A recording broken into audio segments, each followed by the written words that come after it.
Stand by. The program will begin soon. When I see an American flag, I immediately look at that I'm like, that person's probably a bigot. That person's probably a homophobe. That person's probably a racist if they're just flying American flags out everywhere. Hold up.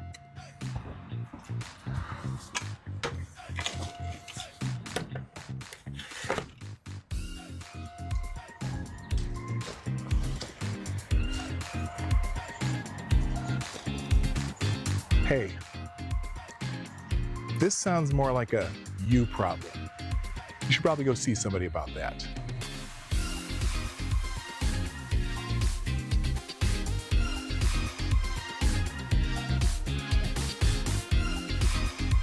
He got over $5 million per year from the American taxpayers, being given no bid contracts from Maine Governor Janet Mills, and is building a military in Somalia.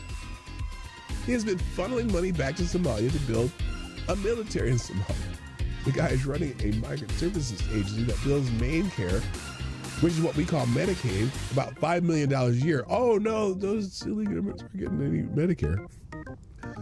And then he said he raised money in the U.S. to buy weapons, munitions, and supplies for a paramilitary force he had hoped to lead as the president of Jubaland.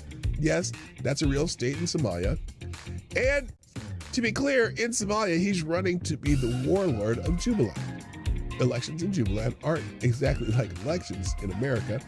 It's whoever has the most guns is able to certify the election. So he needed to buy a paramilitary organization and paramilitary support in order to win the election.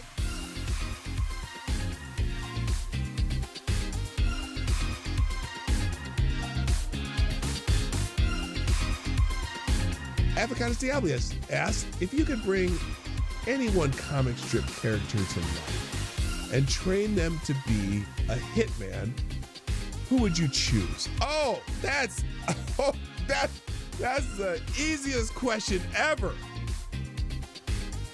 Calvin.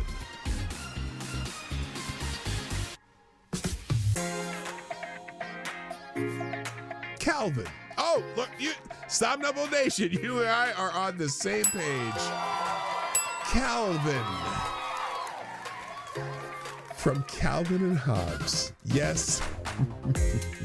And by God, Calvin would be the greatest hitman to ever live. Better than John Wick.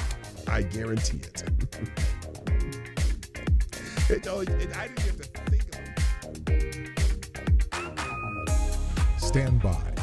The program will begin soon. Yes, it's true. The Obama administration deported over 3 million people. And the Biden administration, over 4 million people. But they didn't need troops. They didn't need military in the streets to do it. Tell me why. Put it in the chat. Tell me why you think that's that. Because when Obama and Biden were in office, there were no riots in the streets of Los Angeles, even though 80% of the deportations were also expedited with no hearing. But you didn't give a shit then. Now that Trump's in office, you suddenly give a shit. Hope that helps.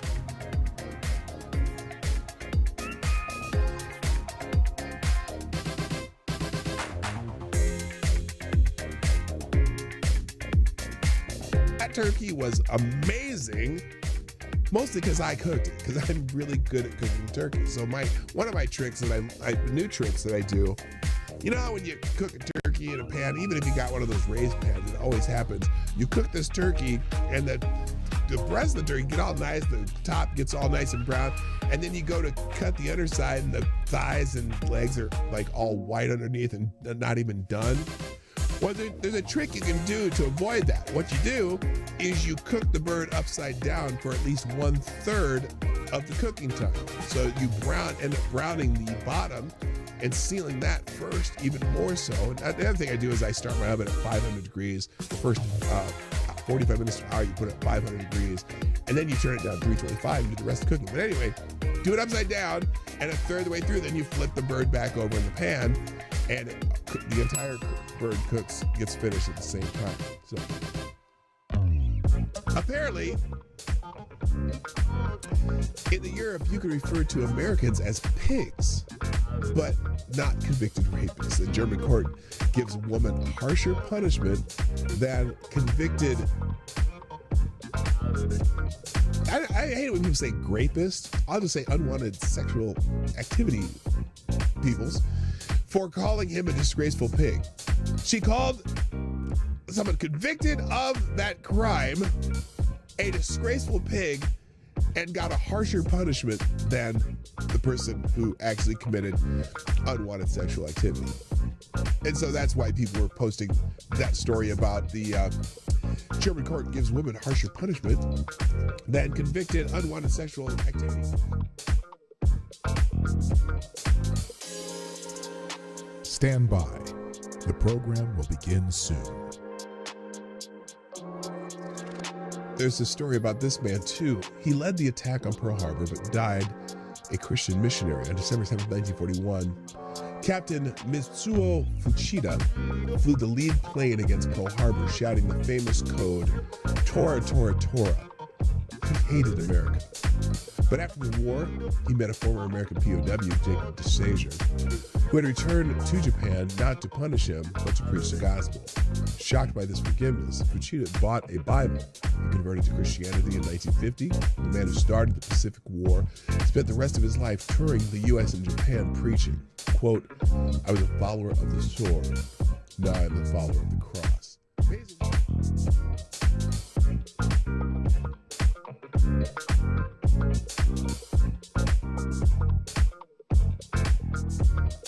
Nearly 5 years after pipe bombs were discovered outside the headquarters of the Democratic National Committee and the Republican National Committee in Washington, D.C., a suspect has been arrested in the case. On Thursday, federal agents arrested Brian Cole Jr., 30 of Woodbridge, Virginia, and he was charged with transportation of explosive devices, blah, blah, blah, blah, blah. But on Friday, legacy media outlets began reporting that Cole, this young black man right here, was a Trump supporter. And I'm not saying he's not because he's black. I'm just saying there's other evidence that might support the fact that he's not a Trump supporter. But we'll get to that. Quote, Brian Cole worked for a bail bonds company run by his father that worked to free illegal immigrants from ICE facilities and sued the Trump administration's Department of Homeland Security. He worked for his dad. They tried to free illegal immigrants. Interesting. Yes, I know every Trump supporter, every black supporter, Trump supporter, would be quick to hire Benjamin Crump, who represented the family of Trayvon Martin, attempting to sic the Biden administration Department of Justice on a local Tennessee prosecutor who had raised concerns about the bail bond companies. We'll find out eventually that this guy had nothing to do.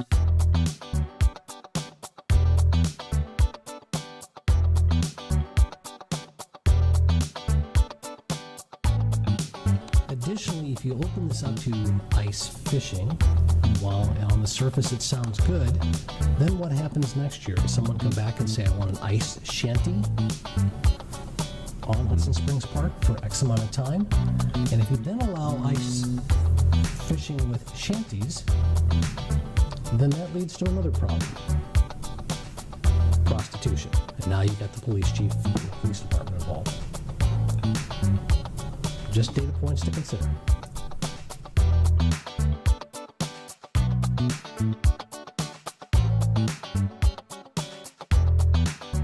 It is Happy Bill of Rights Day on December 1791.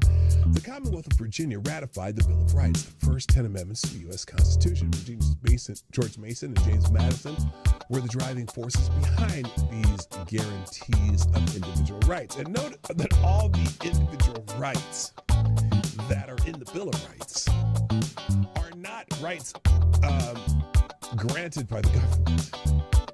Those are the inalienable rights which the government shall not infringe. And if you notice, it's interesting because the Bill of Rights is all about what the government cannot do, not what the government can do. And I think the kind of got away from that a little bit, where some people seem to think that the government is going to grant you rights. No, these are rights you have, whether there's a government or not, and the rights that the government must protect for you. So it was a unique thing when it came about in 1791. that government is not there to grant you or give you privileges, but rather to protect the rights that you have.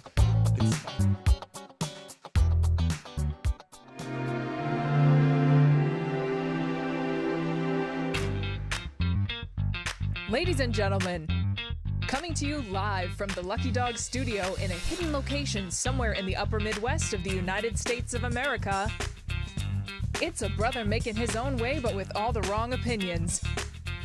Welcome to the Morning Night Live with your host, the one and only Dawg Knight. All right. All right, good morning, everybody. Welcome to the Morning Night Live. I'm your host, Marty, also known as PDawgKnight on the internet. Welcome back to the Dawg Knight Channel, where we talk about what's happening now, the things that are trending news-wise, and a couple things from yesterday. And so we, what is it? Friday. It's Friday. Hey, it's Friday. Yeah. Happy Friday, everybody. I'm glad you're here. I got so much stuff to go through. I want to go through a lot of headlines and not touch too deeply into any of these stories if I can. I know it's hard because I'm long-winded, but I'm going to do my best. But first, let's say hello. First in the chat today, of course, Mr. Avocados Diabli. Brother, you're back on your game, man. You've been first a few days in a row. Guess there's the bell for you. Good morning. Also, good morning, Kara Soldier, Mike Savage, Blarg, Unholy Queen, a.k.a. our young friend Midnight. Also, Maddie's in the house. Hopefully you're not driving that truck down the wrong side of the road. Kara Soldier, I said already. Who else? Okay, there's one. Also, Unholy Blue. It's Maddie's boyfriend. This is your forever Maddie's boyfriend. Also, Zed the Snarky. Nice to have you back. JB's in the house. Also, that's it. That's everybody. So people will be rolling in slowly and surely, but don't call them Shirley because they don't like that. Wow, what the hell's going on here? There we go. All right, so that's caught up with me, and I think we got everything going correctly. Shall we do this thing? Let's do this thing. Midnight's boyfriend. I said Midnight, didn't I? Didn't I say Midnight? Oh, I said Maddie, didn't I? It's Midnight's boyfriend. It's Midnight's boyfriend. Yeah, and I meant that. Did I say Maddie? Okay, never mind. I know Maddie and Maddie's husband. It's not Maddie's boyfriend. It's Midnight's boyfriend. So anyway, silly effing me. All right, let's go ahead and get to it because we got a lot to get to. I was gonna see what was on the top of the X. Oh, well.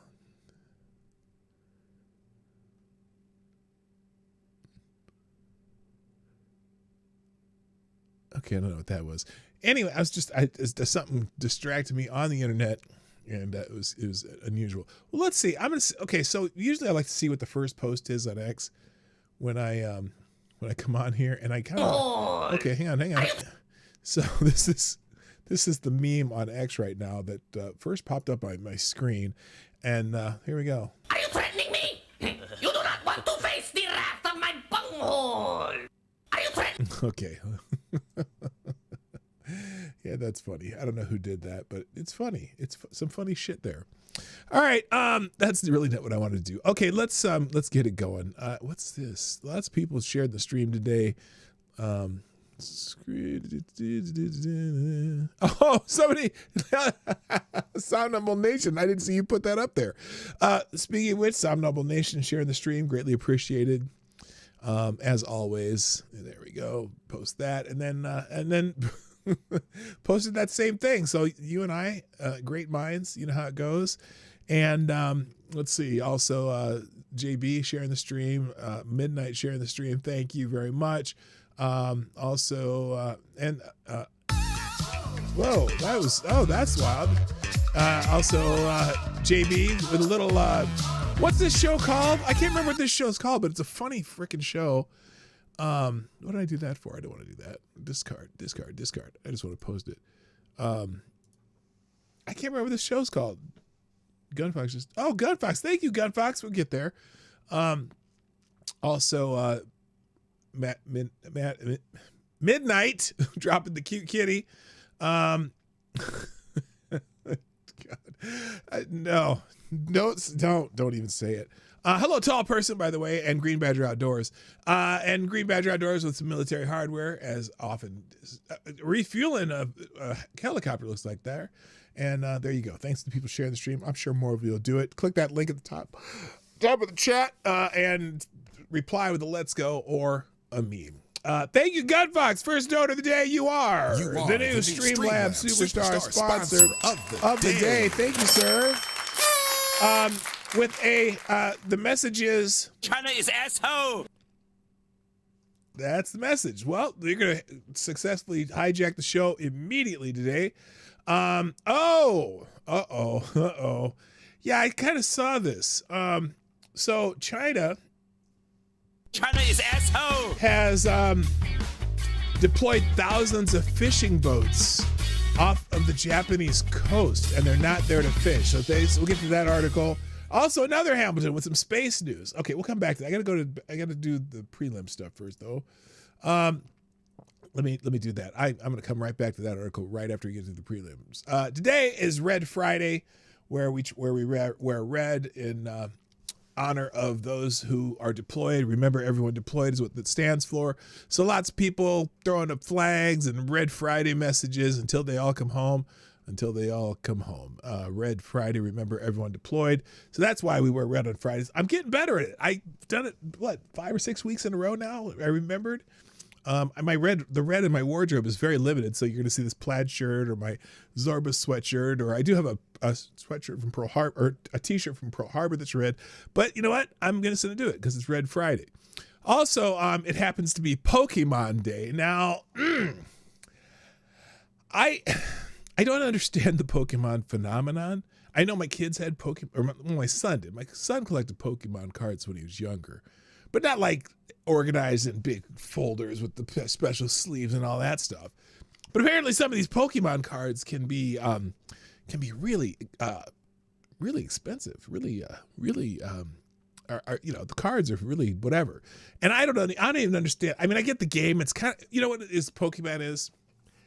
Pokemon is basically Dungeons and Dragons, but using cards and different characters. That's all it is. That's all these games with hit points and all that. That's just, they're all Dungeons and Dragons with different forms of characters. So there you go. Happy Pokemon Day. Other holidays today include, let's see, we'll do full middle here. Again, National Pokemon Day, National Strawberry Day. Now it seems a little earlier. Why would you have Strawberry Day in the middle of February when most people can't grow strawberries in the United States until the summer? I don't get it, but it is National Strawberry Day for some reason. I don't know. Also, National Protein Day. Eat some meat today, man. Eat some meat. And also Big Breakfast Day. Oh, I kind of blew that today. I did not have a big breakfast. Usually I do. I make myself breakfast almost every day. I usually eat 3 or 4 eggs and usually just a little crumb of bacon sprinkled over them because I don't, 4 eggs is enough protein. Anyway, but so have a big breakfast day if you haven't already. International Polar Bear Day. Oh, I thought they were all going to be gone by now. The polar bears are still here. And No Brainer Day. Don't overthink anything today. Retro Day. Wear some 80s, drop some 80s clothes on today. Special Operations Forces Day. Always appreciate our armed forces. National Susan Day. If your name's Susan. Dominican Republic Independence Day. I don't know anyone from the Dominican Republic, but hey, congratulations. National Kahlua Day. Now that's a good one. Throw a little Kahlua, Baileys, and some Baileys and some coffee with a little heavy whip on top. And that's a nice hot coffee drink. Anosmia. What the hell is anosmia? What's anosmia? Anosmia Awareness Day. Well, since it's anosmia awareness day, let's find out what the hell anosmia is. ANOSMIA.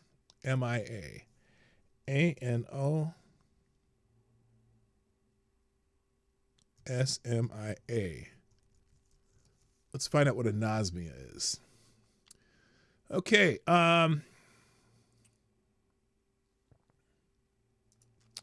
Here's the AI on Brave says Anosmia Awareness Day is observed annually on February 27th to raise global awareness about the loss of the sense of smell. Oh man, I my sense of smell has been altered. First launched in 2012 by Daniel Shen, an individual with congenital anosmia, the day aims to educate the public about the serious physical, emotional, and safety implications of smell loss. Anosmia can result from viral infections, head injuries, nasal polyps, neurological disorders, or aging. Shut up, Tyre. I know you're gonna. And affects millions worldwide. Key impacts of anosmia include reduced ability to detect dangers such as gas leaks, smoke, or spoiled food, impaired taste and appetite leading to unintended weight loss. I like the weight loss part of it though. Emotional and psychological effects including depression, anxiety, and social isolation, loss of concentration and memory, and emotions tied to scent. The day is marked by wearing red, ta-da, and sharing personal stories on social media using hashtags like Anosmia Awareness Day and Nose Blindness Day. Organized. Okay, so there you go. That's what anosmia is. I had no idea. There you go. All right. So, by the way, good morning, GunFox61. Nice to have you here, brother. The amazing administrator of the PDawgKnight Discord server, and Pope Tyrannus III, the Blessed Lich, bringing today's message of hope, not from the Father, not from the Son, but from the Holy Ghost, as opposed to Space Ghost. Today's message is blessing of the Holy Ghost. Mercy and patience are virtues, but remember, you are still human. Sometimes you can't show mercy to evil, and not everyone is worthy of your patience. Ooh, snap! Snap! And Dom O'Leary, good morning. I see you there, sir. All right, also, Gunfox drop a couple more Hamiltons in the chart. You are still the new Streamlabs Superstar sponsor of the day. One with some space news, and another one, war over who can and can't keep CDLs. Oh, yeah. Well, we saw an example of that yesterday with some moron driving the wrong way down the road. So let's hit the Gunfox, the professional hijacker of the Morning Night Live, with the first article, which is about China is asshole. China. They deployed thousands of fishing boats off of Japan coast, and they're not there to fish.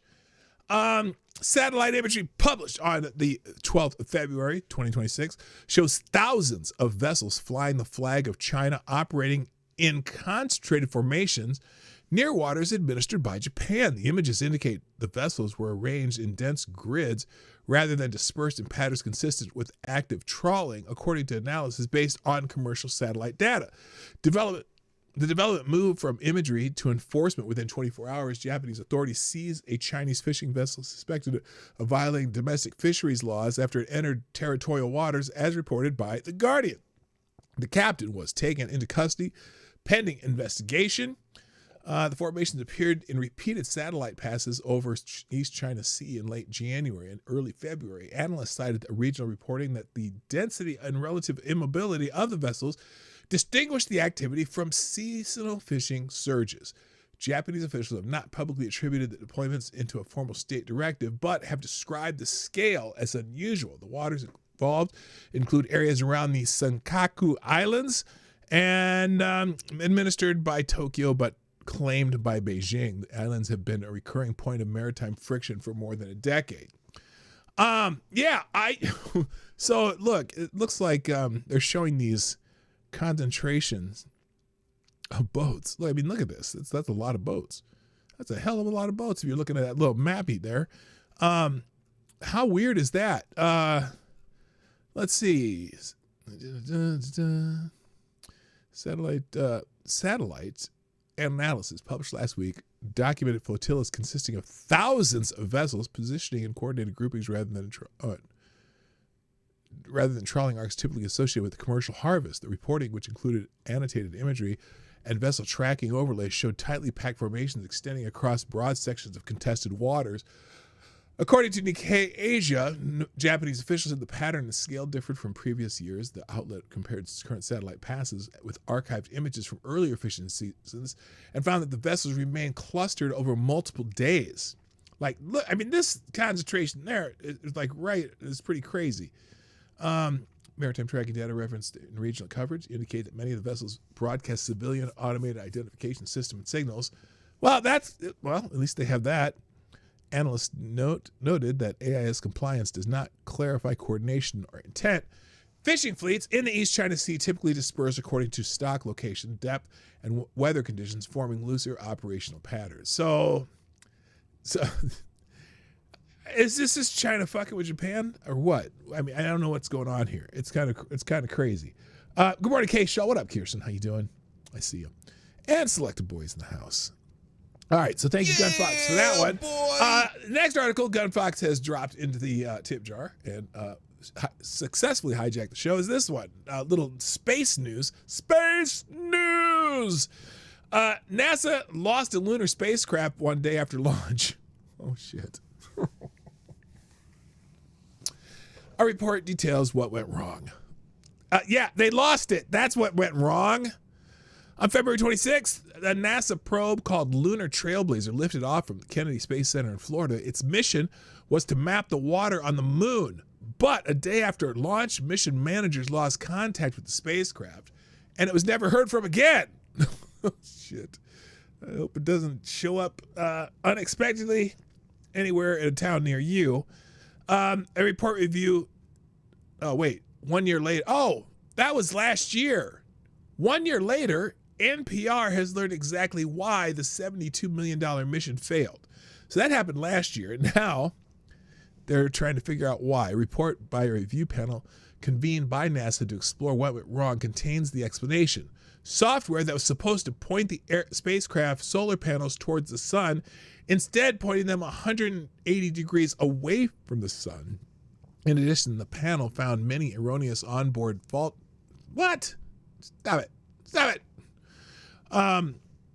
In addition, the panel found many erroneous onboard fault management actions that, taken together with the solar panel pointing area, caused the Lunar Trailblazer failure. NASA provided the report in response to a Freedom of Information Act request. When complicated systems fail, it's usually more than one thing that takes it down, says Timothy Cook, an associate professor at the University of Massachusetts Lowell. So, let's see. Lockheed Martin built the low-cost Lunar Trailblazer spacecraft, and the NASA panel says the company did not properly test the solar panel pointing software before launch. You think? You think? So the thing was backwards and it flew off into the sun. But other software issues made it at first difficult and ultimately impossible to fix the pointing error. So that sucks. There's $72 million NASA just straight lost. Well, not just $72 million for the equipment. I'm sure there's been a few millions of dollars getting that puppy into the air in the first place. So that sucks. They lost it a year ago and they still can't find it. And now we know what went wrong. And finally, the third article from Gunfox, our amazing administrator of the PDawgKnight Discord server. California must let immigrant truck drivers keep their licenses, a judge rules.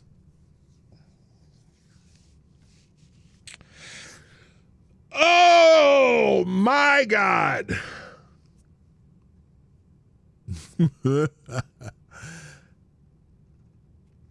More than 20,000 immigrant truck drivers will be able to keep their licenses in California, at least temporarily, despite efforts by the Trump administration and the state of California to revoke them, according to a tentative ruling Wednesday in Alameda County Superior Court. The decision, no one wanted to take them from immigrants, just the illegal aliens. Well, not even that. The ones who cannot speak English, obviously illegal aliens, because they're not immigrants. Illegal aliens are not immigrants. Someone get that through your skull. Illegal aliens are not immigrants, as Gunfox surely knows, because he said that. The decision puts the state of California in a bind. The U.S. Department of Transportation has repeatedly pushed the California Department of Motor Vehicles to rescind these licenses, which belong to many asylum seekers and other immigrants with temporary legal status, after the federal government found alleged clerical issues regarding the expiration dates on their licenses. The California DMV complied with the Transportation Department's demands and sent letters to more than 20,000 drivers last fall, telling them that their California license would expire in the next 60 days. But After a law firm of two legal advocacy groups, the Asian Law Caucus and the Sikh Coalition, sued on behalf of truckers, saying that the state didn't follow the proper process for rescinding their licenses, the state extended expiration dates to March the 6th. The Transportation Department said in January that it will withhold $160 million in federal highway funds from California as punishment for extending the expiration dates. Now, while immigrant drivers in the courtroom celebrated today's tentative decision, attorneys for the state of California said the judge's ruling could hurt many more people. The Trump administration has threatened to rescind California's ability to grant commercial license altogether if the state doesn't comply with its orders regarding immigrant truckers. Forcing the DMV to keep those 20,000 licenses intact will risk the ultimate harm California is trying to avoid, said Barbara Horn-Petersdorf, an attorney for the California Department of Justice. DMV is not insulated from any retaliatory action. All told, about 700,000 drivers in California have commercial driver's licenses, which are required to operate everything from big rigs to school buses. Later this week, a judge will issue a final decision, and the attorneys representing California will explain the process they will use to give the 20,000 truckers a chance to keep their licenses while also appeasing the federal government's demands. Even though roughly 20,000 immigrant drivers will be able to keep their licenses in the short term, they have more limited long-term prospects. The Transportation Department created a rule in February preventing states from issuing or renewing licenses to certain immigrants, including many, if not all, of the 20,000 drivers affected by the judge's tentative decision. Two major unions, the AFL-CIO and the American Federation of Teachers, and a consumer law group, Public Citizen, are suing the federal government to stop that rule from taking effect next month. Why? Why? If you're not authorized to work in the United States, that's one reason not to have them. As far as a CDL, you have to be able to speak English to have one, and that's not a Trump rule. That's a rule that's been in place for decades. That's not what. This is crazy. Oh, and the state of California is also suing the Transportation Department over its threats of withholding $160 million in funding and stop the state from issuing trucking licenses in the future. In September, Alejandro, Bay Area truck driver and an asylum seeker from South America, received a notice from the California DMV telling him that his license was going to be revoked. Cal Matters agreed to withhold his name because he said he's worried about being harassed. Over the past 3 years, he said he's invested more than $70,000 in his trucking business, including purchasing his own truck and insurance for it. Well, at least he has a truck and insurance and he's paid for it himself. I mean, if he speaks English and he's legal, I don't care. I'm not sure why they're talking about this particular guy, unless he's not legal. And how did he get $70,000 to buy a truck? Anyway, quote, if I can maintain my license to drive, I can't continue operating. If I can't maintain my license to drive, I can't continue operating my business, he told Cal Matters. The judge's tentative decision Wednesday would allow him to hold onto his license through December when his license was originally set to expire. He said he has a permit to work in the United States through 2030. So, why is this affecting him then? I'm curious. If he has a permit to work within the United States till 2030, then I don't care if this guy has a license as long as he speaks English and makes all the other requirements. I'm pretty sure, though, that the 20,000 people that they're talking about probably doesn't include a lot of examples like this guy. Many of the immigrant drivers are members of the Sikh community, a religious minority from India. The drivers sued the California DMV, saying the state didn't give them a fair chance to remedy the clerical problems with their license. The plaintiffs, who are unnamed in the lawsuit, include 2 school bus drivers and 3 commercial drivers. Many of their licenses were set to expire in 2027 or later. I'm going to guess that they're probably here legally too. The problem was that about 17,000 of those 20,000 were found to be illegal aliens. And that's the problem. Now, they're also concerned now, there might be some driver shortages that are already affecting supply chains. Says Gunvir Singh, a California-based broker who helps coordinate shipping across the state. He said the cost of a single freight trip from New Jersey to Texas has gone up more than 35% because of a national shortage of immigrant drivers. We just can't find drivers, he said. It's a whole new thing. Well, we might have to encourage people to get into the truck driving business. Okay. Well, thank you, Gun Fox, for those. Thank you for the Hamiltons that you have contributed to the show. You are a great American. All right, let's get into what I was going to start with. Just a couple headlines. And apparently, Kash Patel, the director of the FBI, has removed several FBI employees connected to the Trump Mar-a-Lago investigation. Now, why would that be? Well, NBC News reported that the FBI director has dismissed multiple bureau employees in connection with the 2022 search of then-former President Donald Trump's Mar-a-Lago residence, while also alleging that his own phone records were secretly obtained during the Biden administration as part of the investigation into Trump. So there's this new scandal that we're finding out about. Kash Patel was one of the people who the FBI, how do you put this? You can't say wiretap because it's not wired. Let's just say that they did some digitally digging into his personalness during this time. Also, Trump's chief of staff, Susan Wise, they had been doing surveillance on her without her knowledge. And in fact, we're listening into some of her phone calls between her and her attorney. Not a good one. Not cool. That's not cool. That's not okay. Apparently, somehow her attorney knew it, so maybe he's a shitbag too. Anyway, according to NBC News, at least 6 FBI agents involved in the August 2022 search were fired at Patel's direction, citing 6 individuals familiar with the matter. Again, this is NBC. 6 individuals were fired, at least 6, and they're citing 6 individuals familiar with the matter. Okay. 3 of those sources said at least 10 employees overall were dismissed, including support staff, agents, and supervisors.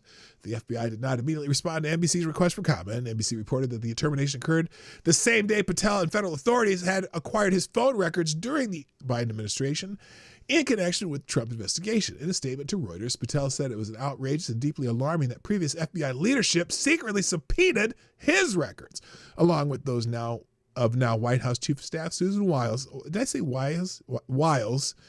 And described the process as having been placed in files designated to avoid overnight. So any oversight.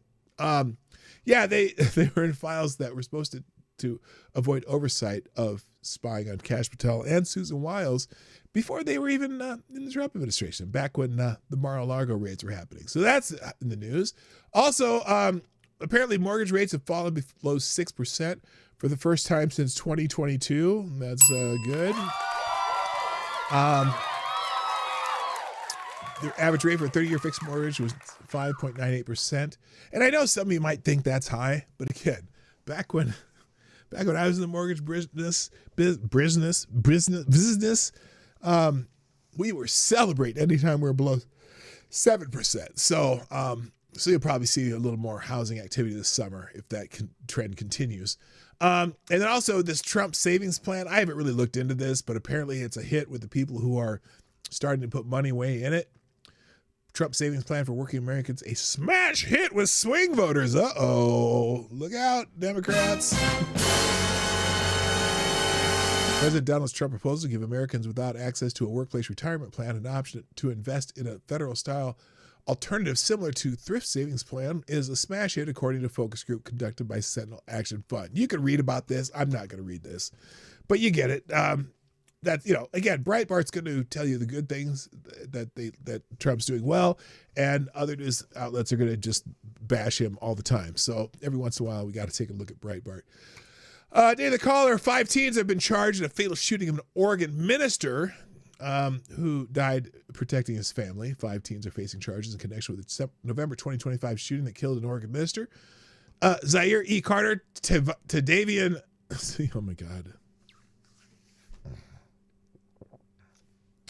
I'm just composing myself before I try to read these names. Zaire E. Carter, Tydavian C. Burton, Jaden J. Serenata, Jordan C. Perkins, and 1 juvenile who was not identified have all been charged with murder, according to Portland Police Department press release.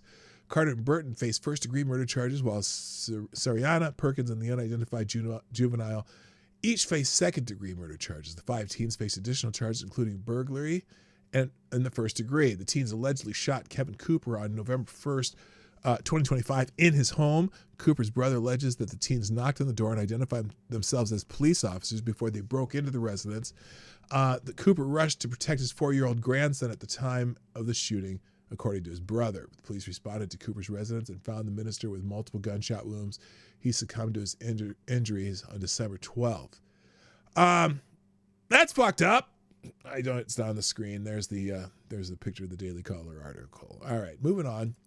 And then other headline that I found pertinent before we get into the trending topics. This is part of the trending topics actually, because you know that little snowball thing we were showing on the other day, where the two New York City police officers were getting pelted with snowballs and ice chips and whatever else they could find to throw at the police officers, and thought, that doesn't look good. You don't want that to happen. This wasn't just a bunch of kids having a snowball fight. Well, the New York Police Department has arrested alleged snowballer as Mamdani doubles down on kids' snowball fight narrative. So Mamdani was just saying, these are just kids being kids. They're just kids having some fun with snow, even though all the people doing it were grown men. On Thursday morning, the NYPD announced they had arrested one of the suspects in the snowballing incident from Monday, which saw police officers repeatedly pelted with snowballs, some of them the size of boulders, after they were called out to Washington Square Park to investigate allegations of unruly behavior in the crowd. And then if you want to see the clips, you can click the links. We've seen it.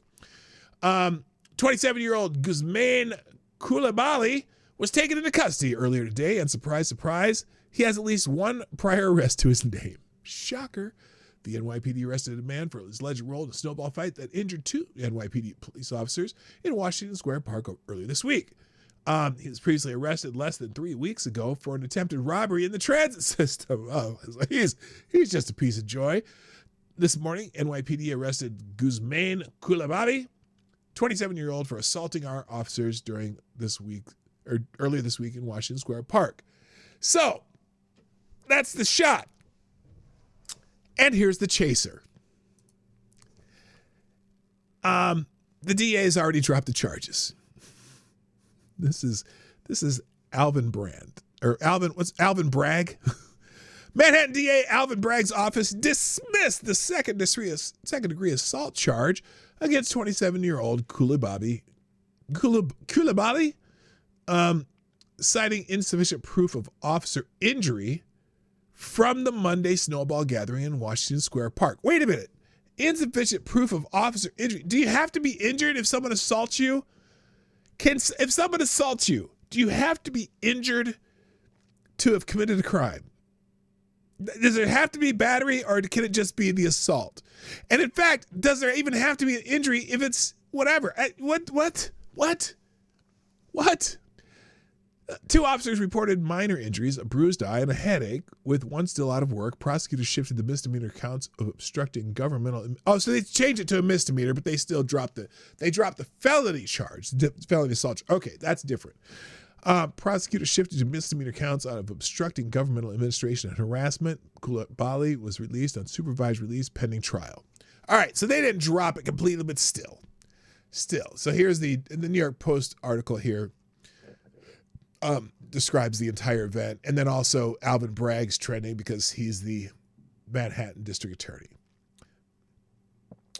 Manhattan DA dropped the assault charge against the repeated offender who was indicted for robbery 3 weeks ago.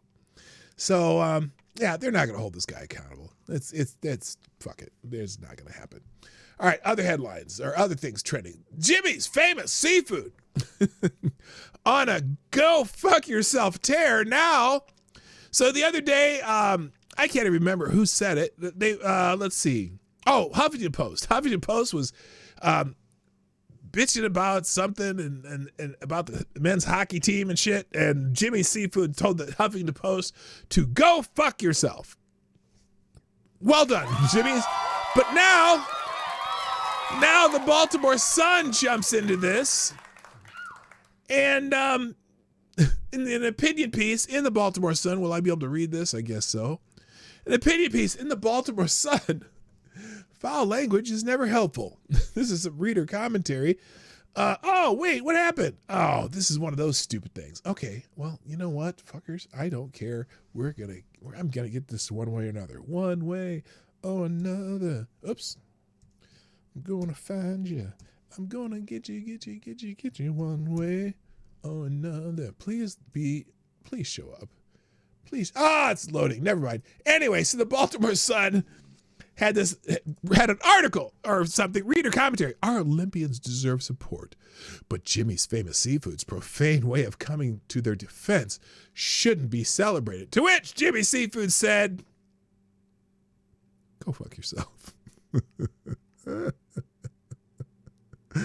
Yes, the Baltimore Sun, and there's Jimmy Seafood. Go fuck yourself.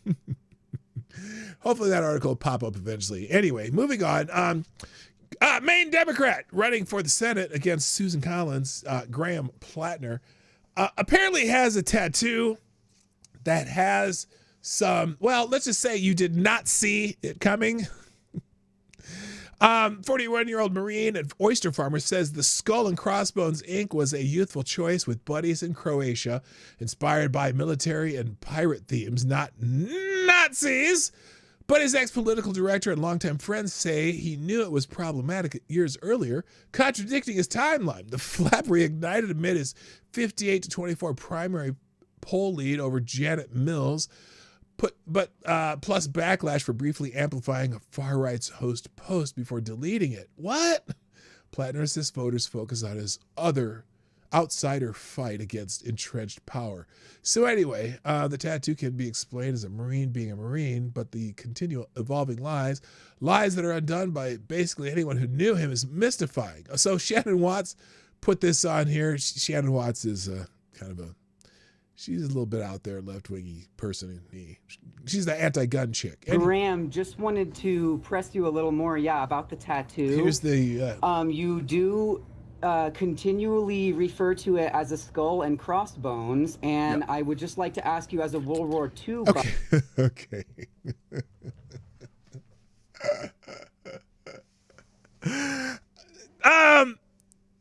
So we got the... Just take a look at your screen just for a moment if you're not looking at it.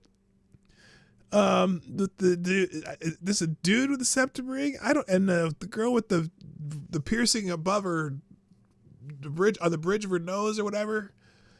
Anyway, let's hear the question. If you know what they call that symbol, if you know what the name of it is. I do now.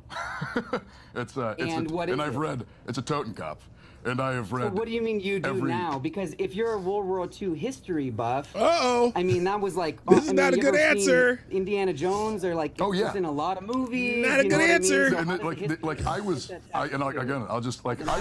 I was well aware that. AD. What the fuck is on my screen? Yeah, just deal with it. They used a similar looking thing. No, Graham. You have to admit it's not a similar looking thing. It's the same. It's the same damn thing. Oh yeah. And like when put. You keep sort of dodging around it, but I'm not trying to dodge. I just would like you to admit that you got a Nazi tattoo and just apologize instead of saying. I will. Look, I know you want the question to fuck off, and some people want Graham to fuck off, but. This is blue on blue crime right now, so I'm just gonna sit here and enjoy it. Hello, Anon, 1, 2, 3. So I'm gonna enjoy it. I'm just gonna enjoy it because it's blue on blue crime. I can't because I didn't.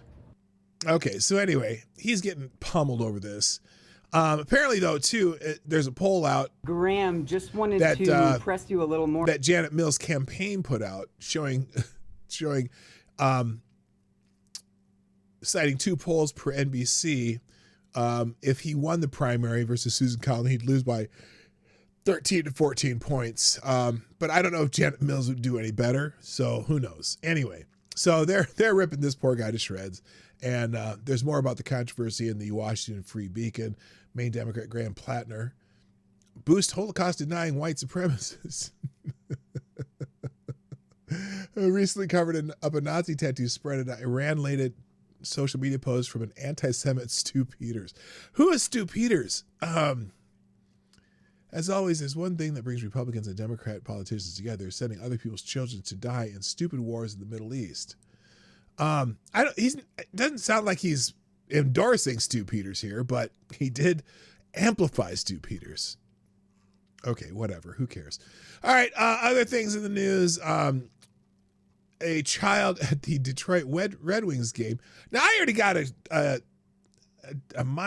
they took monetization off my last video because I had some hockey footage. So I don't know if this is considered NHL hockey footage or not. I don't personally give a shit, but Ed Krasenstein seems to be excited about it. New Jersey hates ice.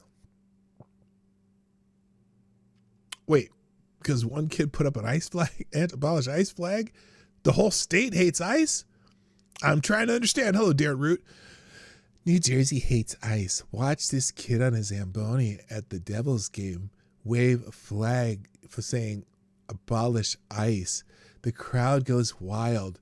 This is why the government is shut down, because Republicans want to keep giving ICE money. Well, it's an agency of the United States government. You probably need to give them money. Hello, H.P. Lovecraft, too.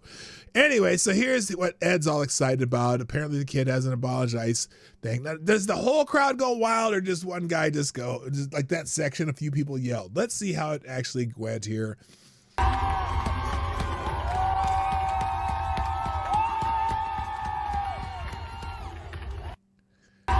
That doesn't sound like the whole crowd to me. That sounds like a handful of people yelling.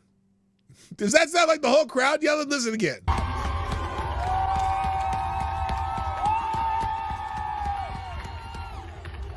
I'm looking over at the other side of the arena there. It doesn't look like anybody's clapping. I'm trying to how many people?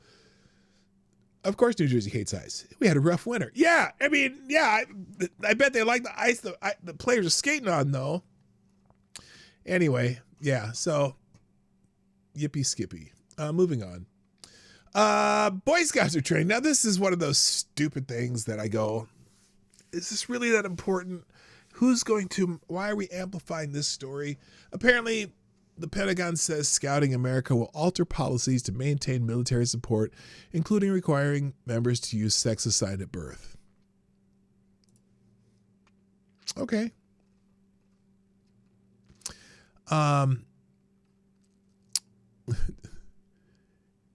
Now, it's interesting how the article rates it, though. Listen to this. The article from the AP says, Scouting America will alter several policies at the urging of the Pentagon, including one targeting transgender youth. Now, I'm just curious, how many transgender youth are in Scouting anyway? But I digress. Defense Secretary Pete Hegseth announced Friday as he pushes a campaign against military support for diversity, equity, and inclusion. And again, this morning, I was at work and I saw a post, someone talking about DEI, and when people use the term DEI or diversity, equity, inclusion, they often mean different things. See, people who complain about those who don't like DEI programs like to say that, well, you just hate diversity, you hate people of other races, whatever, and equity and inclusion, because they think equity means equality, like legal equality, whereas equity means everyone gets the same no matter what their effort is. So, but when when I talk about DEI, I'm talking about DEI programs, which is a substitute name for affirmative action. When they say it, they know that it's really a substitute program for affirmative action, but because it has the word diversity in it, it must mean you hate people of other races or some shit. So anyway, that's why the AP decided to say he's pushing a campaign against military support for diversity, equity, inclusion, which there's no campaign against diversity itself. Diversity happens when lots of people apply for the same stuff and they're all qualified to do it. Diversity naturally happens when you give people the tools, or people acquire the tools to make their life successful. Diversity, equity, inclusion programs where you force things that sometimes doesn't allow people to have their best successes, even though you just pushed them into something.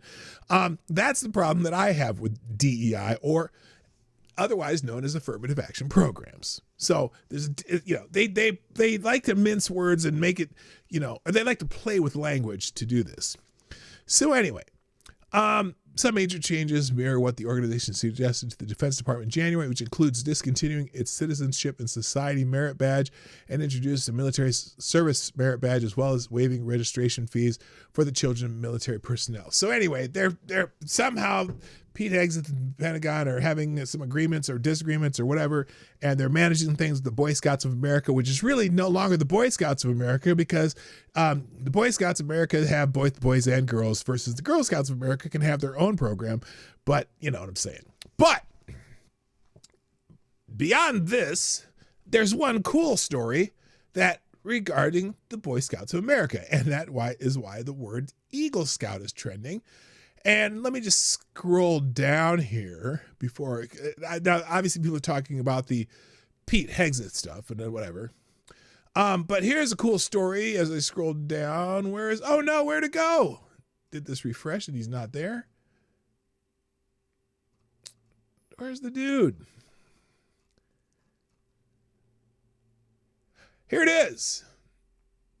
Oh, this is interesting. Jeremiah James, a freshman at Galveston High School, recently completed his Eagle Scout service project by planning, financing, and supervising the construction of a Gaga ball pit for the students at Schaefer Middle School. Okay, that's not the one I wanted to show you. Where's the kid?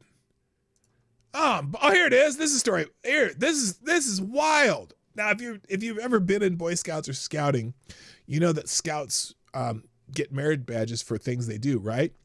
West Fargo Eagle Scout earns every merit badge, all 142 of them.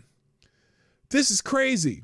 West Fargo Eagle Scout Avante Muller-Dahlberg is the first in the Northern Lights Council and one of the just a few hundred nationwide to accomplish the feat of earning every merit badge. The first time Avante Muller-Dahlberg went to summer camp, he grew homesick, a feeling that vanished when he discovered camp meant fun activities, lifelong skills, new friendships, and Big Bopper ice cream sandwiches. A few years later, Avante stood at his final camp, saying goodbye, receiving hugs from his younger scouts, and thanking those who helped him become an Eagle Scout with a rare achievement.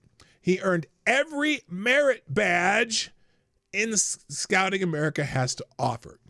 When 2 merit badges were announced just days before his 18th birthday, when scouts officially age out, the most might have called it bad timing, but Avante saw a challenge. He raced against the clock. In his final week, he completed the required learning for both artificial intelligence and cybersecurity, met with the subject experts, and finished the last 2 badges needed to complete the full list, 142 badges. With the final 2 badges, Avante became one of only a few hundred scouts nationwide to earn every badge available, and the first to do so in the Northern Lights Council, which covers North Dakota, Northwest Minnesota, and counties in Montana and South Dakota. That's amazing. That's an amazing, because I remember when I was in Scouts, and I thought that getting merit badges were kind of a pain in the ass. So good on this kid. Congratulations, Avante Muller-Dahlberg. He's a double last name. So good for him. There were only 117 when I was in Scouts. Yeah, I think that might have been the same with me. Now there's 142. They added a lot of different ones in technology and different things that we didn't have when we were young, AD. Anyway, all right, Tim Walz is trending. Apparently he's unveiled an 18-point plan to combat fraud after federal Medicaid funding freeze. Tim Walz announced an 18-point legislative package Thursday to strengthen oversight in programs like Medicaid and child care. It creates a statewide office of Inspector General, expanding fraud investigations and imposing bans on convicted fraudsters aimed at addressing scandals like the $250 million Feeding Our Futures case. To that I say, too much, too little, too late to ever try again. He was very salty in his press conference too, but he posted here, today I rolled out a comprehensive anti-fraud package that strengthens oversight, improves detection, expands enforcement, increases penalties to protect taxpayer dollars. We've seen plenty of grandstanding on the issue. It's time for action. Well, the time for action was about 10 years ago, Tim. So there's a 5-minute video on this in this KSTP clip there, whatever. And here's Tim Walz. Now that's 30. We're not going to listen to Tim Walz for 36 minutes. Hell no. But if you really want to get details, there's 2 videos here. One's the news report on it, and here's Tim Walz talking to whoever the fuck he's talking to here. It's about time, Tim. A little too late. That's why you're no longer going to be governor. And then Walz is trending because of this too. As far as there's 2 tabs here. One is the article that the summary from X, and then we got the article and video from Channel 5 here locally, and the Walz tab. Moving on. Also, Minnesota apparently is heating up over non-citizen voting safeguards. Now, I honestly, I don't know how much non-citizen voting happens in Minnesota. What I do know as a Minnesotan and one who has a Minnesota driver's license, that when you get a driver's license in Minnesota, which they give to anybody who wants one, regardless of your legal status in the country, they made a very big deal about that. You have to check a box as you get your license in Minnesota to register to vote. They have motor voter here, right? Motor voter. And the way they make sure that you're eligible to vote is there's a little checkbox that you just check and I'm legal to vote. And that's it. No proof, nothing. So this guy, Dustin Gage, who's a columnist somewhere, I don't know, spotlighted a clip from a Republican-led House committee hearing where Elections Director Paul Linnell confirmed that someone affirming citizenship under oath with a standard driver's license could vote, even if undocumented. This ties back to the 2023 laws under Governor Tim Walz, one giving a driver's license to all residents without proof of legal status and automated voter registration that checks citizen documents before forwarding names. Sort of. I never had to show anything. Now, granted, when I did get my real ID, I had to have some other proof because you have to prove that but I happen to have a passport at the time, but you can use a birth certificate and some other things. Anyway, critics say identical licenses plus same-day registration invite fraud, while officials like Secretary of State Simon point to rare prosecutions. Well, the fact that there's rare prosecutions doesn't mean anything. Rare prosecutions just means they haven't charged anybody. But I'm pretty sure that it's pretty easy just to check that box and make yourself eligible to vote. So, Dustin Gage posted this. Democrats passed driver's licenses for all. Democrats blocked a not for voting indicator on those licenses. Democrats passed automatic voter registration tied to driver's license. Democrats admitted those licenses could be used for voting. Not a fluke, it's by design. Let's see the clip. It's done. A packed room at the St. Paul Armory erupted after the governor's signature made driver's license for all the law of the land. So now, notice. We give driver's licenses to here's the crazy thing. Did you hear that? Did you hear? Did you hear what they were yelling with the driver's license for all when he signed it and it's done? They're all excited. Everyone around him's yelling. Are they yelling USA, USA, or Hail Minnesota, Hail No, listen to what they yell when they show him signing it. Signature made driver's license for all the law of the land. So Si se pudo. What? What? Holy shit. Anyway. We give driver's licenses to anyone here. You don't have to be a citizen. You don't have to, which is a photo ID. So if someone comes in, they register, they have the driver's license, but they have an incorrect social or no social or whatever. So then they become incomplete. But if they walk in to vote with their driver's license, does that make them all of a sudden now okay? Mr. Linnell. Madam Chair, so the designation on the roster for someone whose registration had been incomplete. If they present the election judge with that acceptable identification document, that would clear the challenge from the roster and they would be permitted to cast a ballot. Just with that driver's license. Anderson? Well, okay, there's your problem, potentially. So, thank you. So just to clarify, someone who is not a citizen but presents a driver's license at that point in the process could be permitted to vote? Madam Chair, at the time of registration, as well as at the time of submitting a ballot, every voter is signing the attestation affirming their eligibility to vote, including that they meet all eligibility requirements, that they are a U.S. citizen. So they just attest to that. They're not, you know, I'm okay to vote. So anyway, that's special. All right, next, First Lady's trending because apparently Hillary Clinton went and was testified before a committee in Congress about Jeffrey Epstein. That's interesting. Former Secretary of State and First Lady Hillary Clinton was grilled over her and her husband's connection to convicted pedophile Jeffrey Epstein for around 6 hours by members of the House Oversight Committee on Thursday. The hearing was a whirlwind of tough questions, heated debates, and a photo scandal. Yes, a photo of the event was leaked to dumbass Benny Johnson. I shouldn't say dumbass, but Benny Johnson's, I'm not so sure about Benny Johnson. He's kind of a hype dude, right? Anyway, Hillary Clinton insists she never met Jeffrey Epstein, which is interesting because Ghislaine Maxwell was at her daughter's wedding, but I digress. Clinton's deposition finally wrapped up around 5:30 p.m. Eastern Time, and Oversight Committee Chairman James Comer said that Clinton answered most of our questions, but he added that there are many answers from Clinton that did not satisfy members of the committee. Comer said Clinton frequently replied to questions by saying her husband, former Bill Clinton, would be a better person to ask. I'm sure he would.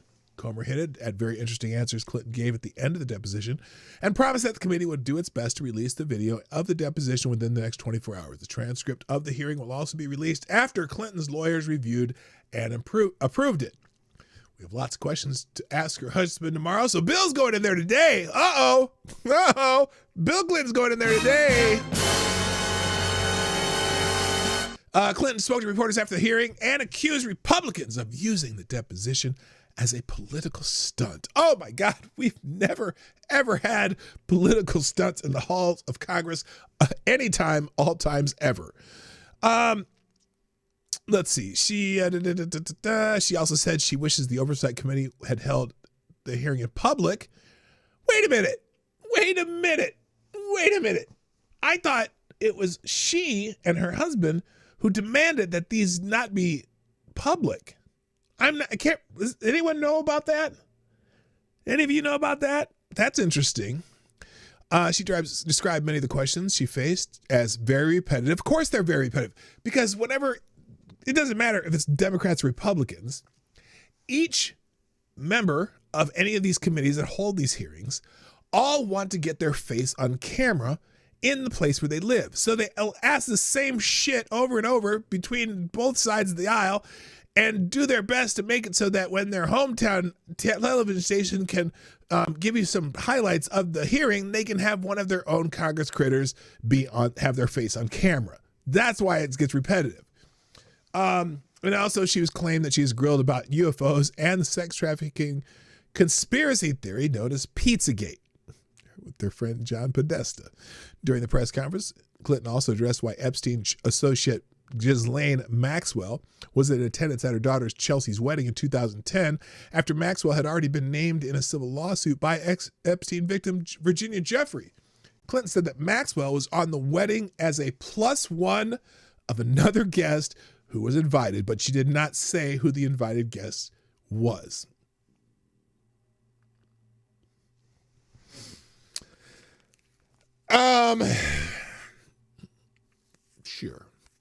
Sure. Did you meet her? I'm just curious. Bill Clinton is set to testify under oath today. I did not have sex with that woman, Miss Lewinsky. All right, so that's interesting.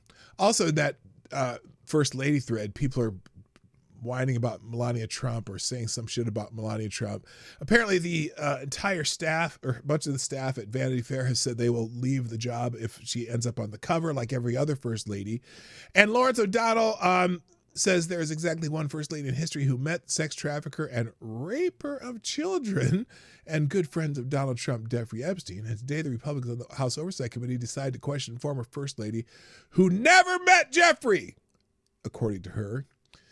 Instead of the first lady occupying the White House, who was friends with Jeffrey Epstein and his convicted sex trafficking co-conspirator, Ghislaine Maxwell, Donald Trump's third wife, was friends with both of them. Look, they should probably question her too. I'd like to know what she knows. I'm curious. I have no problem with that. Lawrence, fuckface. So, I don't have a problem with that. Go ahead. All right. So anyway, those are why first ladies trending. Treason is also trending, and I'm going to do this and then we'll do Friday Q&A. I have a few articles open too, but we'll run through the headlines. Treason is trending. Now, I was like, why is treason trending? And as I scroll through it, one thing caught my eye. Well, a couple things caught my eye, actually. The first one was this one. Apparently, in the swing state of Nevada, Nevada seems to have an issue with extra people's voting in Nevada. Hello, Anna Lynn. How you doing? State of Nevada has more votes than voters during multiple elections. In 2012, there were 133,698 more votes than registered voters. In 2016, 126,490 more votes than voters. In 2018, 77,108 more votes than voters. And in 2020 elections, 40,437 more votes than voters. How does that happen? Now remember, you got to remember, Las Vegas, the whole state of Nevada, but Las Vegas in particular, was a haven for gangsters back in the day. So maybe they just have some Chicago tendencies or some shit. Here's a video of this guy talking about that. It's 3 minutes long. We won't watch the whole thing, but here we go. All right, so please add all this to the permanent record, according to the NRS. My name is Robert Beatles, Reno, Nevada. Now, let's talk about treason. Yes! That's right, treason. Let's talk about treason. Math that a kindergartner can understand. All right, so every Democrat, Republican, and Independent in this room and in our country has been robbed of their vote by our register of voters. That's right. We went to the register of voters 8 days ago on Valentine's Day, and they gave us this disc right here. And these are supposedly our registered voters, they say, in Washoe County. We have pulled the voter rolls 3 additional times over the past year and a half, 2 years, because we wanted to confirm our findings in this newest data. So this is, again, Spicua's, the register of voters data on their disc, and here's what it shows. They say in 2020 we had 252,000 voters. However, your data shows that in 2020 you had 212,000. In 2018, 188,000. 2018, 111,000. 2016, 210,000. 83,000. 2012, 188,000. 54,000. So now this is math that a kindergartner can understand. So you got a full stop here, right? That is 40,000 just in 2020. You can see this right here. Maybe zoom in on that for everybody. That's 40,000 more votes than we had voters in the 2020 election. Okay? In 18, we had 77,000. In 16, 126,000. In 2012, 133,000 more votes than voters. Every Democrat, Republican, Independent in this room has been robbed of their vote. It is that simple. All right, so you get the idea. They went and crunched the numbers. More votes than voters. Fascinating. Also under this, there was one other that caught my eye. Can't find it. Oh, this one. U.S. This is something interesting. Major story, FBI and our partners have arrested a former U.S. Air Force pilot who was allegedly training pilots in the Chinese military. Now, here's the press release from, or maybe I have the article too. No, I don't. Former U.S. Air Force officer and pilot Gerald Eddie Brown Jr., also known by the call sign Runner, A U.S. citizen was arrested in Jeffersonville, Indiana. Brown was charged with a criminal complaint for providing and conspiring to provide defense services to Chinese military pilots without authorization in violation of the Arms Export Control Act. So that's not good. That's not good. Curious of what the hell he was doing. All right. Other articles I have, just some headlines we'll get through real quick. Apparently, my favorite questioner in the Senate, John Kennedy, grilled a witness over why agency allowed the debanking of conservatives. Should we just, we got to watch John Kennedy. Oh, wait, hang on. Let's listen to John Kennedy. He's always fun. What in God's name was the Fed and some of your other agencies thinking when you allowed banks to debank customers for reputational risk? Are you kidding me? Why did you allow that to happen? Because you didn't like their politics, or you didn't like the products they made. I mean, do you think it would be fair? Senator Warren's not here, so I hesitate to talk about it. Senator Warren was a distinguished professor at Harvard University. Some people don't like Harvard. Some people don't like their politics.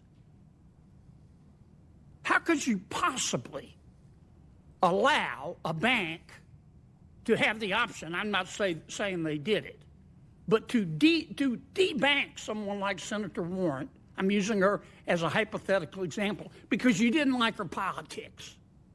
And you can say the same thing about gun manufacturers and oil and gas and anybody you don't like, and you let the banks do it. What in God's name were y'all thinking, Madam Vice Chair? Well, Senator, I appreciate your concerns, and I share them. I was not the vice chair at the time I know that. Decisions were made. But your institution went along with it. The banks proposed it, and your institution sucked it up like a Hoover Deluxe.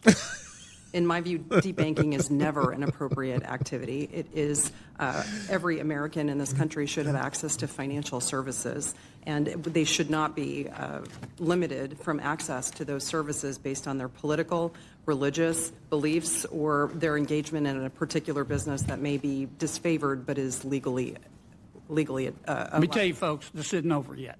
Thank you, Mr. Chair. Okay, well, that was pretty mild as far as I'm concerned. That was mild. But anyway, good for him. Good for him. Other headlines, New York Post.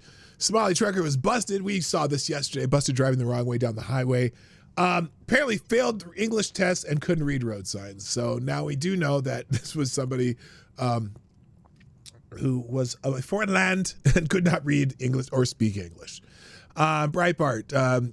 Dr. Oz says Cuban migrants escaped to Havana with millions of stolen Medicare cash. Apparently, it's not just the Somali fraud. I'm sure there's plenty of white people doing it too, but there's this whole fraud thing with especially Medicare and some of these businesses, daycares and medical transport companies and medical services, whatever, are all bilking Medicare, and they're wondering why that the administration's like, well, we could probably cut some of this Medicare budget if we get rid of some of the fraud. So, and I'm wondering if the people who were shot in a boat going towards Cuba the other day, if they were some of these people carrying cash like the Somalis send on planes to foreign countries. So, interesting article. New York Post, the real affordability crisis. Is it the cities where Democrats rule? Yeah, but it's an opinion piece by Douglas Murray, who's brilliant. Legal Insurrection, co-founder of the SCOTUS blog, convicted of tax and mortgage fraud. Holy shit. Thomas Goldstein, the co-founder of the highly influential SCOTUS blog, has been convicted of tax fraud and mortgage fraud. In addition to being a successful blogger and attorney, Goldstein apparently is a professional poker player who made an impressive amount of money. That sort of thing can get one into a lot of trouble if the winnings are not properly reported. Oh, so that's why he wasn't reporting his poker winnings.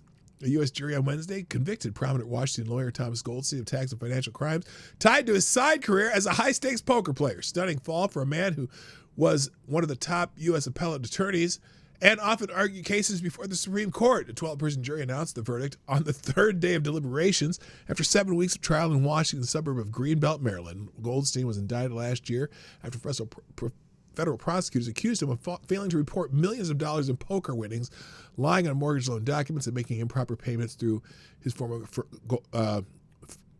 law firm Goldstein and Russell. So interesting. If you're not familiar with SCOTUS blog, I used to read that one quite a bit. It's pretty interesting. Harvard has bent the rules on its hiring freeze, apparently for a lecturer in Latinx studies and a professor of podcasting. Harvard has been publicly claiming that its clash with Trump administration is threatening life-saving cancer research. A more reality-based view of what happens at Harvard is visible in the university's job listings, where, despite an ostensible campus-wide hiring freeze linked to federal funding-related uncertainty and austerity, Harvard is advertising in hopes of attracting a, quote, lecturer in Latinx studies, end quote. Okay, how fucking brain rot is Harvard to have a posting for a lecturer in Latinx studies? You know how much our Latin community hates the term Latinx? You're discounting their culture by butchering what you're calling them. And also, they needed someone to teach podcasting because, you know, they want to develop the next Joe Rogan. So much for the hiring freeze. You can read about that on your own. All right, I think that's it. Let's do what we do best here, and because it is time. It is time for. Wait for it. Ladies and gentlemen, it's time for your favorite part of the week. It is Friday Q&A. Yeah, that was anticlimactic. All right, ladies and gentlemen, it's Friday Q&A, where we just have some fun and ask silly questions or serious questions or just questions. And we you know, it's just a little lighthearted. You know, some are serious, some are real questions, but the vast majority aren't, and that's okay, because I try to come up with witty answers for all the silliness. So, today on Friday Q&A, let's get it started. Let's get it started in here, as opposed to let's get retarded, like the song originally said. So, Friday Q&A, today's first question comes from our good friend, Avocados Diablo, who's been really busy this morning. Holy shit. First question comes from Avocados Diablo. Hang on a second here. Let me fix that. Rockhopper. What's up, Rockhopper? Nice to have you here. First question, Avocados Diablo. Wait, what happened there? What the hell happened? I want the question. There we go. Okay, here we go. First question, Avocados Diablo. Do you think that when we find out there are aliens, what do you mean when? We already know. We'll discover there was a near catastrophe when they saw the thumbnail of Adam Schiff and thought it was anti-alien propaganda and almost started a war.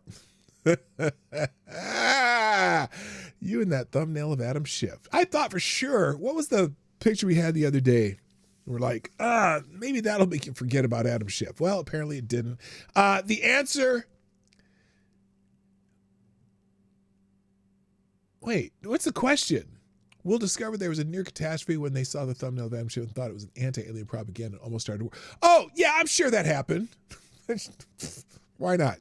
Avocado Diablo asks, do you know the chainsaw was invented to aid in difficult childbirths? But what? God. Oh, what? Ew. Oh, God, the visual. Oh, no.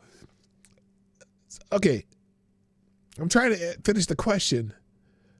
But what fucking problem with childbirth requires a freaking chainsaw? Is that real?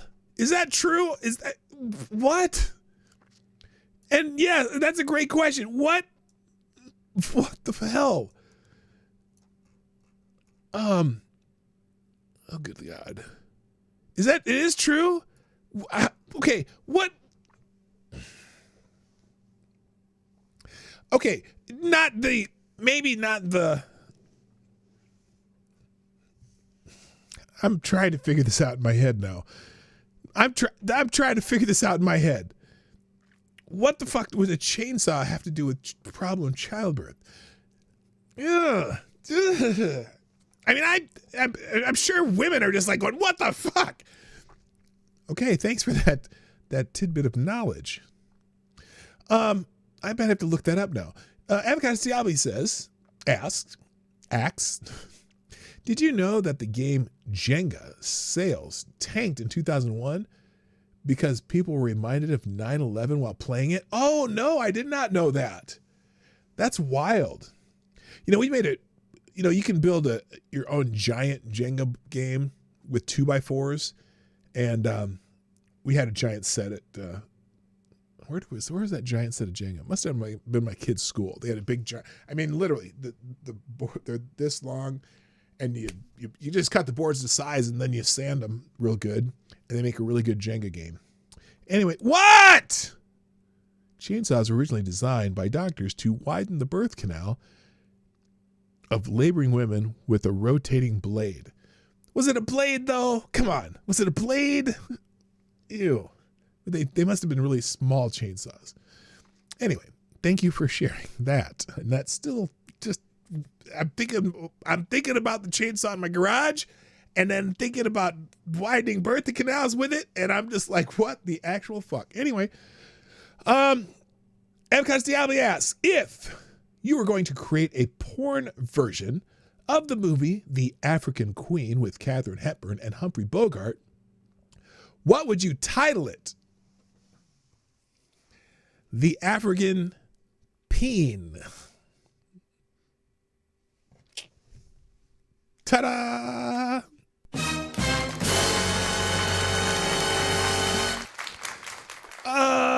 Avocado Diabli. The African Queef. Okay, that too. Avocado Diabli asks, if you were in a horrible fire and they had to replace all your skin, but all they had in stock was the skin of a 400-pound white woman, would you accept walking around with all that loose flesh and saggy tits? Okay, first of all, if they had to do that, they wouldn't use the whole 400-pound white woman, just enough to cover fucking bones and muscle. So, you know, they would stitch it together. You wouldn't just have to, it would be like you'd put on a fucking 400-pound white woman suit. Because if that were the case, no, I'd fucking be exposed and die of infections instead. Okay, Avocado Diabli asks, did you know that in 1836 in France, a pig was put on trial and hung for the murder of a child?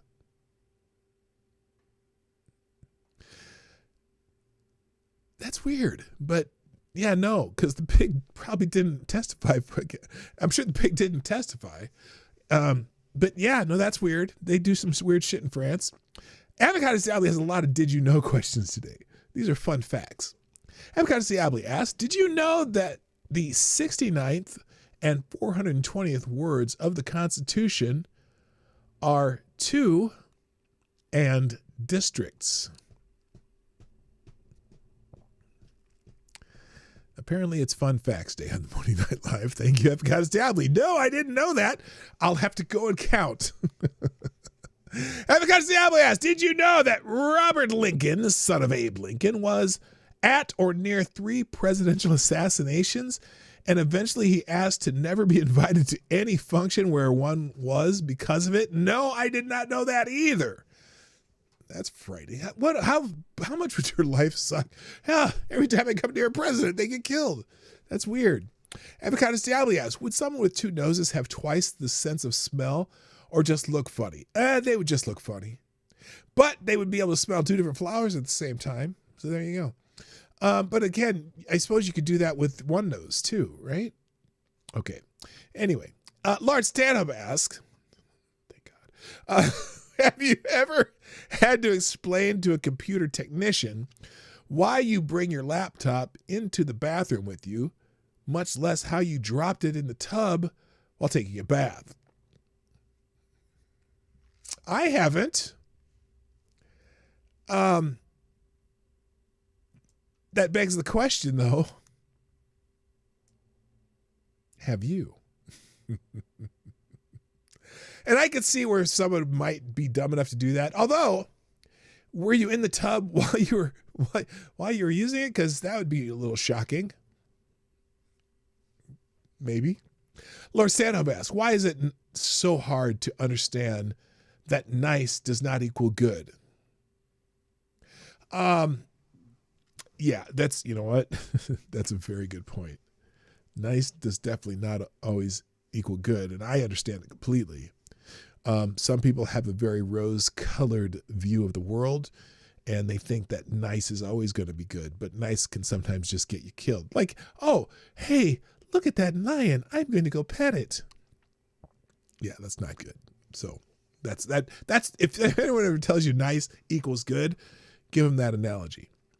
Avocado Diablo asks, do you remember when back in the 80s and 90s, nearly every commercial on daytime TV were for trucking schools? Whatever happened to those? Well, I don't know, because is daytime TV even a big thing anymore?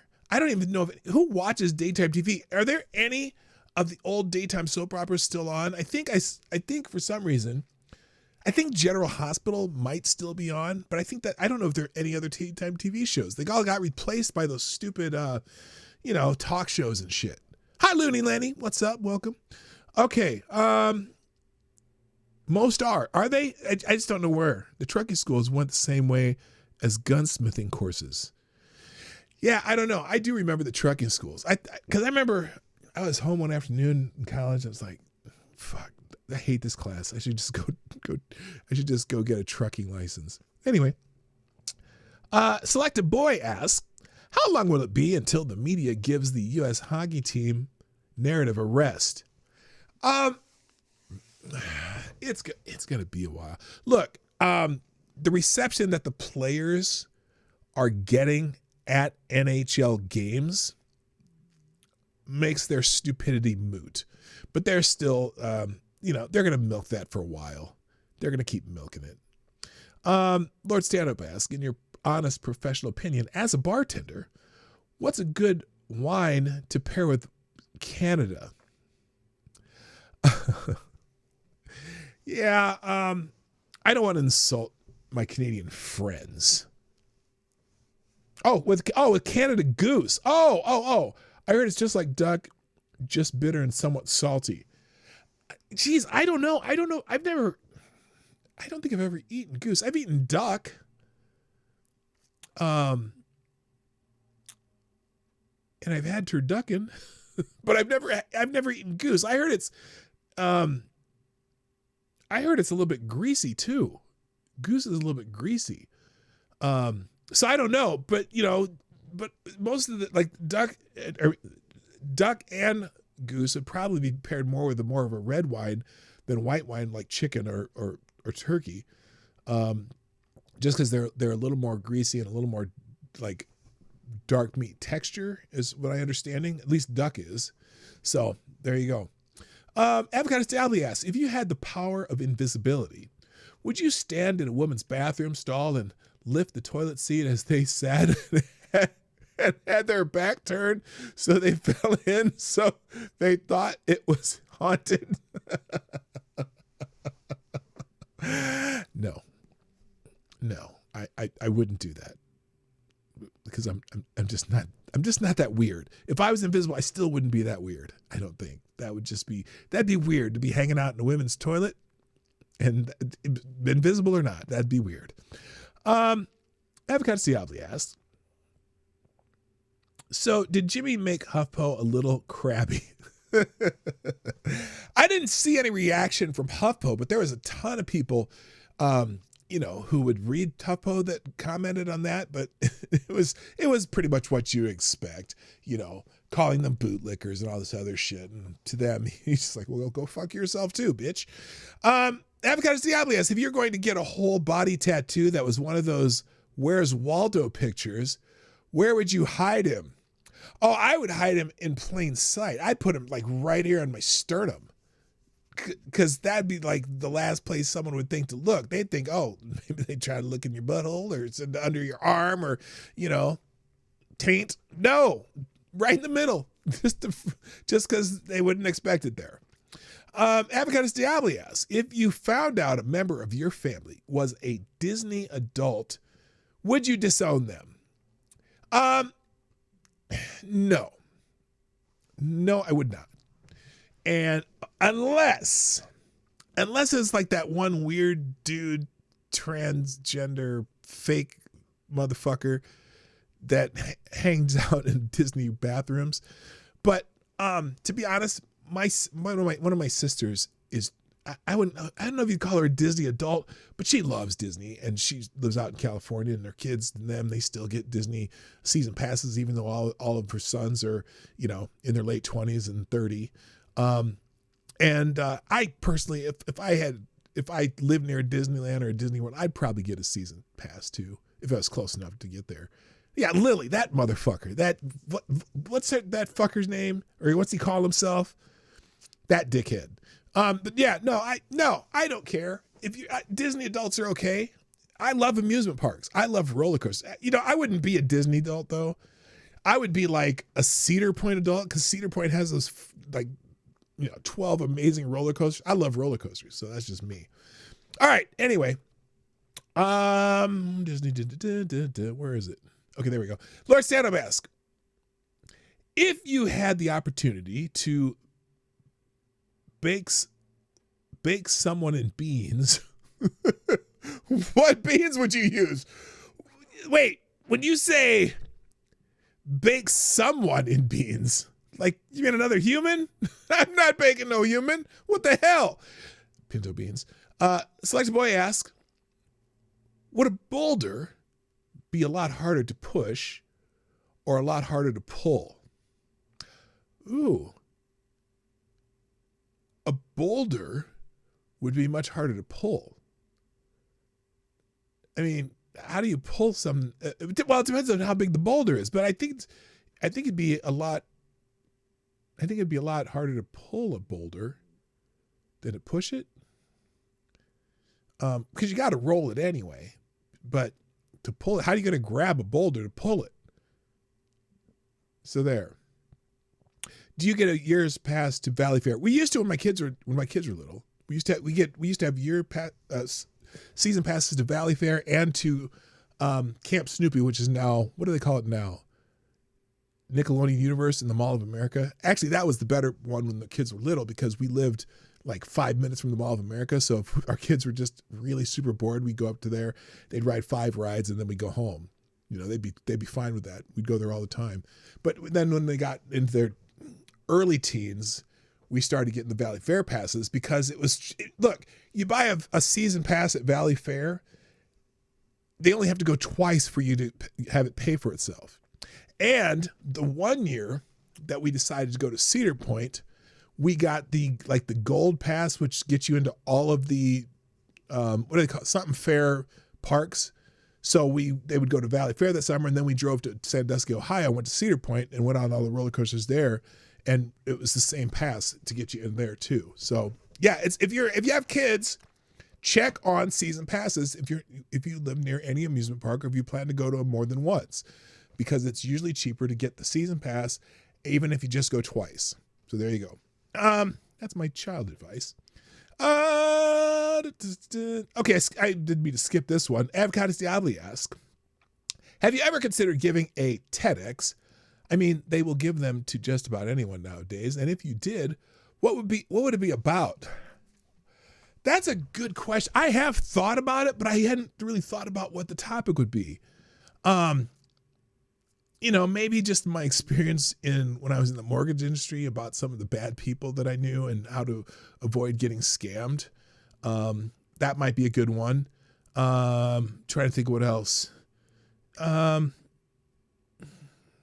I don't know. I could think of something. I think of something. Hell. Okay. Now that I Made sure I didn't skip that. Wait a minute, what the hell? I must have skipped a bunch to hit that question. Okay, Lord Stanhope asks, if you didn't have an old lady, who would be your favorite old lady? Are you calling my wife an old lady? Now, granted, my wife is older than me. I mean, by a lot. Okay, 11 months. Or no, 7 months? My wife's 7 months older than me, but I love to tell her that I love to say I married an older woman, and she loves that too, because it's her favorite. It's her favorite thing when I remind her she's older than me. No, who's my favorite old lady? Oh, my favorite old lady? Well, shit, everyone's old now. Fuck, Halle Berry's turning 60. I could just say Halle Berry. But like my favorite old lady, who's that? Who's the actress that was in Reds with Morgan Freeman and what's her name? Helen. What the hell's her name? Helen, British actress. Helen Mirren. Yeah, Helen Mirren. That's my favorite old lady. That's my favorite old lady. Or Betty White. Betty White's fucking cool too, but they're both gone. Okay, Avocado Stable asks, have you ever had the urge to wear a beehive hairdo wig? Urge? No. Although it may happen in a Halloween costume, but that's about it. No, I have not. It's funny though. I'd look funny in a beehive wig, wouldn't I? Lord Stanhope asks, rare serious question. What's your opinion of the Medicare rule? That being, if the leader of a movement is using movement funds to pay rent or subsidize their lifestyle, they are a fraud.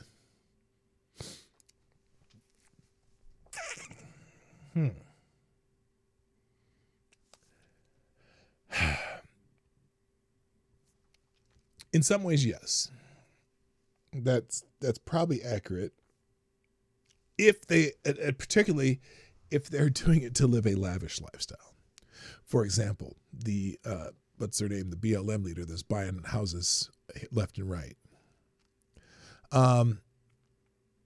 But if it's like, if they're being paid as like an administrator for a movement, like if there's an organization that determines a salary and whatnot, and it's not, out of hand, I think that'd be okay. But I think in general, it is kind of fraudulent if it's a movement that's supposed to be, oh, you're just raising funds for the movement, and then the movement basically all the funds you raise is going to pay the staff or yourself, then you are a fraud. If you're not using those funds to actually help other people or help the cause. So for the most part, yes, although there could be a way that, maybe if there's a board that says, okay, we need a director who can run all this shit and they're doing all this work, that you can pay them a salary to do that.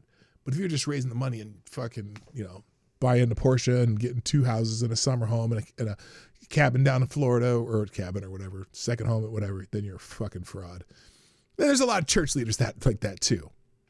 Ben Olstein, whatever, Joel Olstein or whatever his name is. Avocado Diablo asks, what is the best racial slur that doesn't even sound like a racial slur? Ooh. Probably Wait a minute. Are you trying to get me to say racial slurs on YouTube? What the fuck? Slant. Okay. Avocado Diablo. If the Thompson twins and the Everly brothers got into a gunfight, would the former's numerical advantage help them, or would the Everly brothers still wipe the floor with them if they were all still alive? Well, here's the problem. I think the Everly brothers are secretly gay, and the Thompson twins are 3, and they have a brother. And the brother probably has more experience with gun battles than the Everly brothers ever did. Although the Everly brothers started out as a country group, and who knows if they have some six slingers and all that shit. But in the end, I think, the other dude from the Thompson twins, a twink, and the chick probably is useless. So the Everly brothers would win. Hope that answers your question. Avocado Diablo asks, speaking of why were they called the Thompson twins when there were 3 of them and not even related? That's a good question. I think it was just a gimmick that worked for them and they thought it was funny. And so people would ask that very question for the rest of eternity. So there you go. Ms. Wild Wolf asks, when are you going to send me your address so I can mail out this shirt already? I'm reluctant to send my address to anybody, but I've got, keep that in the DMs, okay? I'll get it to you. Avocado Diablo asks, how do you pronounce the word lynx and sphinx? Now say latinx again.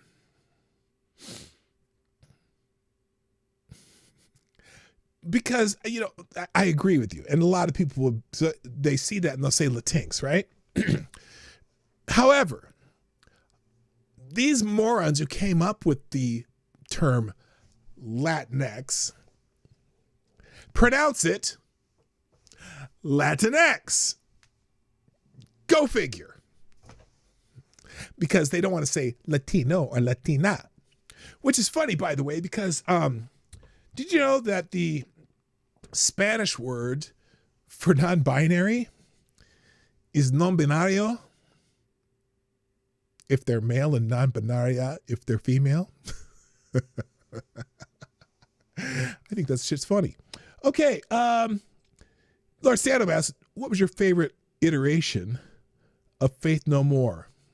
I only know one iteration of Faith No More, and that was that you want it all, but you can't have it. That's the only iteration of Faith No More that I can think of. I didn't know there was another one. So, Avocado Diablo asks, how much blood in your stool should you be concerned with? Look, God, I hope, look, now you got me praying for you. If you can visibly see blood in your stool, go see your doctor. And that's what why the RN says. If you can physically see blood in your stool, get checked out. Period. Select Boy asks, wow, what a question. Select Boy asks, which of the 4 Ninja Turtles is the best overall? I can only think, the only one I know is Leonardo. Isn't he the leader? Okay, there you go. That's all. That's the only answer I have for you. Nothing less than half a gallon. Oh my God. If you have a half a gallon of blood in your stool, you might want to go see the coroner. Lord Stanhope asks, if you could smell sound, what would the Krasenstein speaking smell like? Oh, pink. Lord Stanhope asks, did you know the vibrator was invented to treat hysteria in women and prevent carpal tunnel syndrome in doctors? Hey, I didn't know that, but, I'm sure that it would relax some women eventually.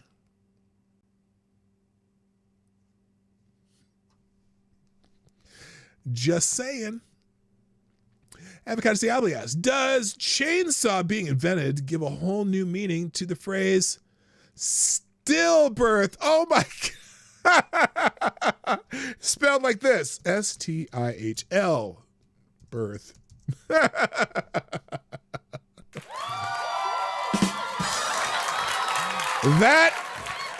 is very clever. I wish I would have thought it myself.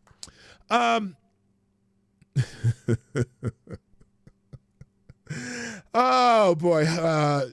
Lord Stanhope asks, did you know Teddy Roosevelt's son died of a heart attack after leading his troops in battle at Normandy? No, I did not know that. Wow. That's interesting trivia, and may he rest in peace. Select Boy asks, are you always thankful for the real Juneteenth, meaning the 1865 version?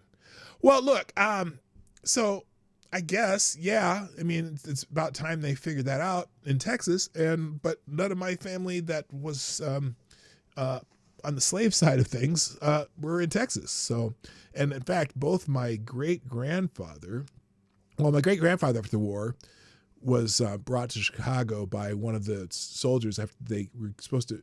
So I don't know if I told the story. My great grandfather, was a child. Like he was like 6 or 7 years old in 1865 when the war ended, and some Union troops were coming through North Carolina where he was on a plantation, and he and the son of the plantation owner showed the soldiers.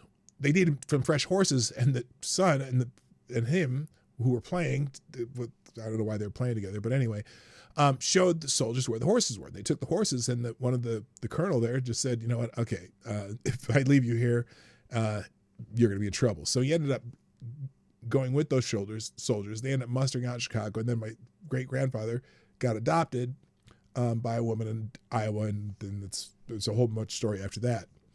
Why did I tell this story? I can't remember. Oh, because they weren't involved in Juneteenth, and then one of my great grandmothers was smuggled over into Ohio from Kentucky because she was the product of let's just say the white man dipped in chocolate, and after the baby was born, he used to bring her gifts, and then they smuggled her over to Ohio, and the rest of her story starts there. So anyway, not involved in 1866 Texas, but yeah, thankful, sure, yes. That was the way longer answer. All right, I got to finish this up. Avocado Stiali said, "Did you know the reason Panera Bread's food went downhill is indirectly the fault of the Chevy C4 Corvette and the technique they came up with molding bodies?" You know what? I don't know that I've ever eaten at Panera. I think I've had soup at Panera once, but I didn't know that. You'll have to explain that one another day. Ms. Wildwolf asks, "Do you know what Anno Domini means?" I do not. Throw it in the regular chat. Avocado Sally asks, "Is there a way you can see something that is not physically?"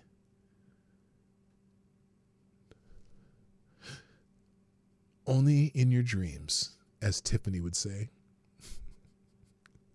Was it Tiffany that sang the song? Only in my dreams, it's really made me seem it was only in my dream. Okay. Avocado Siabli asks, "Are you on time? Did we not ask enough questions?" I'm on time still, but not for long. And the last question on today's Friday Q&A. No more questions, please. No more questions. In fact, here, let's just shut it off now before you try. Lord Stanhope asks, but seriously, how come?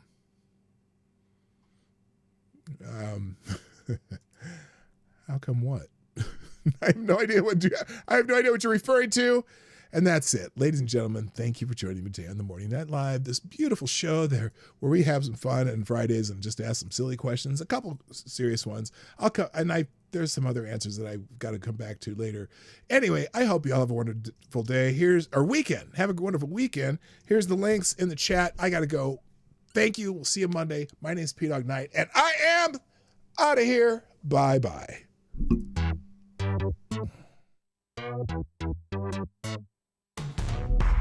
Hey, this is PDawgKnight, and thank you for watching today on the PDawgKnight channel.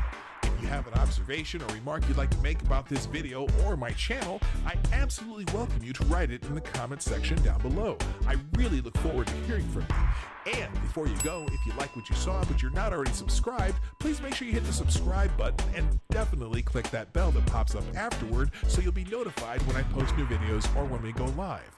I broadcast my live show, The Morning Night Live, Monday through Friday at 10 a.m. Eastern, 9 o'clock Central. A special thank you to all supporters of this channel who share our videos on social media and who make donations through the Streamlabs link, which is also in the description down below. Thanks again, and until next time, I'm PDawgKnight, and I'm out of here.